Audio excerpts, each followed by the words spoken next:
কূটনৈতিক ও সরকারি পাসপোর্টধারীদের ভিসা অব্যাহতি সংক্রান্ত চুক্তি সই করেছে বাংলাদেশ ও পূর্ব তিমুর। এছাড়া দুই দেশের মধ্যে দ্বিপাক্ষিক পরামর্শ প্রক্রিয়া প্রতিষ্ঠায় সমঝোতা স্মারক সই হয়েছে। প্রধান উপদেষ্টার কার্যালয়ে পূর্ব তিমুরের প্রেসিডেন্ট জোসে রামোস হোর্তা ও বাংলাদেশের প্রধান উপদেষ্টার উপস্থিতিতে এই চুক্তি সই হয়।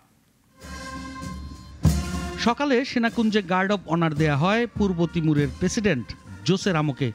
এ সময় উপস্থিত ছিলেন প্রধান উপদেষ্টা ডক্টর মোহাম্মদ ইউনুস। এরপর প্রধান উপদেষ্টার সঙ্গে বৈঠক করেন তিনি।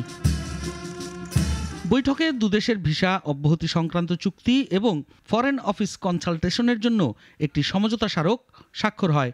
চুক্তি সই শেষে প্রধান উপদেষ্টার কার্যালয়ে যৌথ সংবাদ সম্মেলন অনুষ্ঠিত হয়। সংবাদ সম্মেলনে প্রধান উপদেষ্টা বলেন, মিয়ানমার ও বাংলাদেশ ইস্যুতে অনেক বড় ভূমিকা পালন করতে পারে পূর্ব Timur. To make sure ASEAN supports us in the Rohingya issues, to restore Rohingyas back to Myanmar. So we discussed in details about how this can be achieved, how to make the international opinion go towards the repatriation of Rohingyas from Bangladesh to back to Myanmar. Purba তিমুরের president Jose Ramos Horta বলেন, doctor ইউনুসের নেতৃত্বে আসা বাংলাদেশের জন্য সৌভাগ্য। I often go with my old Willys Jeep, 1948 Willys Jeep.